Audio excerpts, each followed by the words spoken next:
Well, let me pose you a question, Sadhguru. So, we can perhaps work as individuals to, now that I know I take away wakefulness and not consciousness, right? To move towards consciousness. And that's an individual's decision to maybe train in this particular way. So, is there some way that we can harness these insights like you have, harness this understanding, and use it as anesthesiologists to take care of patients?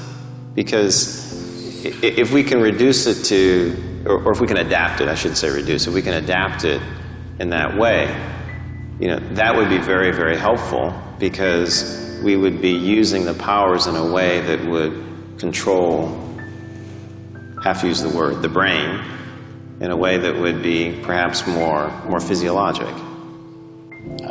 I'm not the expert in the subject, but because you're asking me the question, I'll say something. But you're the expert in anesthesiology, is it? Yeah. I'm sorry. In my simple understanding, anesthesia as a process has come into being in this world, or is existing right now, because there is pain. Pain, when it happens to us, is a bad thing. Nobody wants pain. But at the same time, if there was no pain, most people would not even know how to preserve their own body. See, wherever there is no pain, in how many ways they've cut it. Suppose there was no pain in your nose, they would have cut it in various shapes. It's part of the fashion. If there was no pain at all, believe me, they would have pulled out intestines and swing it on the street and go.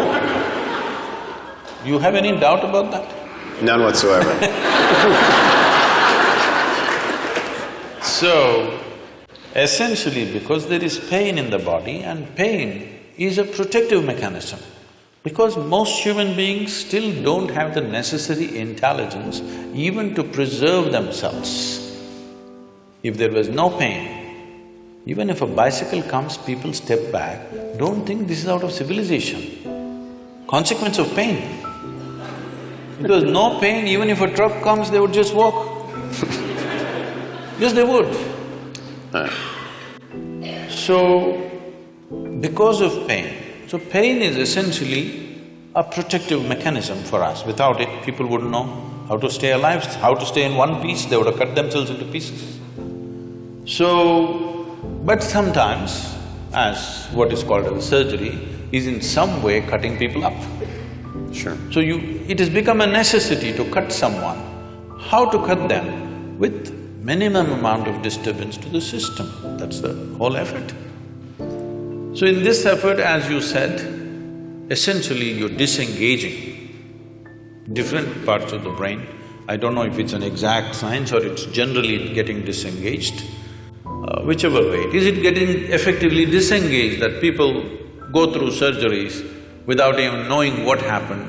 When something major was done to them, their ribs were opened up and ribcage was opened up, heart was opened up, brain was opened up, they don't even know what happened. Very innocently, they wake up after a day or so, whatever amount of time. So this is anesthesia. How could we use… See, one dimension, because when we were speaking in the room, when you said, essentially, if I'm wrong, please correct me, you're monitoring the physiological systems of heartbeat, blood pressure and temperature, brain waves, whatever else, the physiological factors. I don't know if it's even a possibility, but if you find a way to monitor the neurological system, ignoring the physiological system completely. See, the concern may be the moment you put somebody on the table and start opening the body, the concern of a doctor or a surgeon may be that you don't want him dead on the table. So you're watching his heartbeat, you're watching his pulse and you're watching his all the other parameters.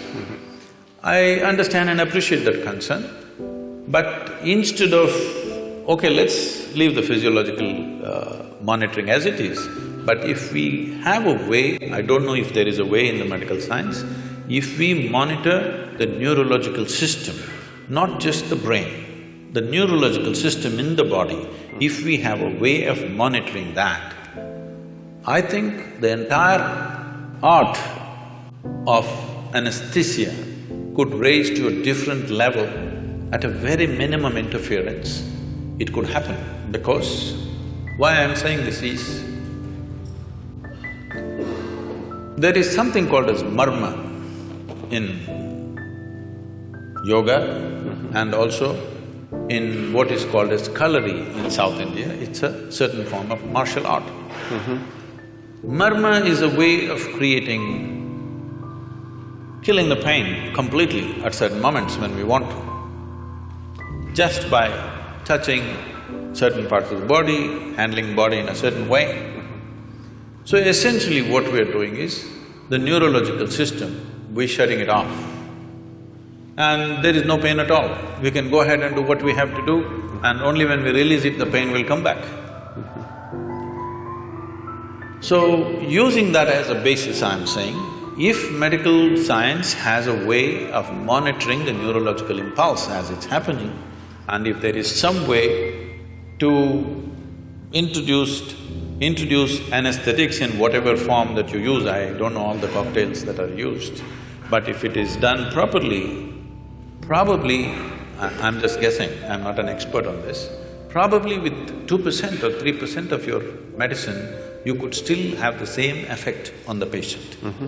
Because how you use any medicine on the body and how you use it on the neurological system, I would say 1% of what you use on the muscle, if you use it on the nerve, it will produce equal effect. But it's interesting, because I think what you're saying has contact also with the work that we do in the recovery phase, and there are people now looking very carefully at cardiac and brain interactions, and they do signal some of these changes, and it's suggestive. I mean, that maybe more of the body could be engaged in the way we think and measure, and that makes a lot of sense to me, actually.